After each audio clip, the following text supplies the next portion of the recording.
ASI report? The ASI report is very significant in this case. The ASI report proves our case and it makes our case very strong. We had set up a case before the Honorable Indore High Court that this is a premise of a Hindu temple and Hindu temple is being used as a mosque. The order of the ASI passed in 2003 is absolutely wrong, erroneous and in violation of the fundamental rights of the citizens of this country. So we had gone before the Indore High Court with this writ petition.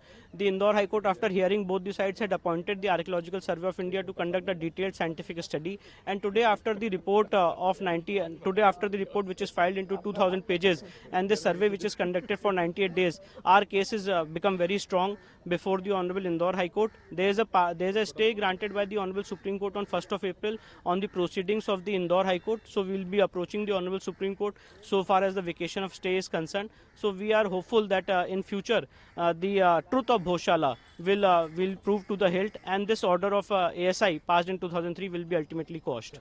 Will press have any impact on this? No, Places of Worship Act has no bearing in this case, because in the Places of Worship Act itself it is mentioned that if any monument is protected by under the ASI Act 1958, Places of Worship Act is not applicable. So far as Places of Worship Act applicability is concerned, the Act itself says so. So therefore we are out of the clutches of Places of Worship Act so far as this case is concerned. Sir, Hindi mein.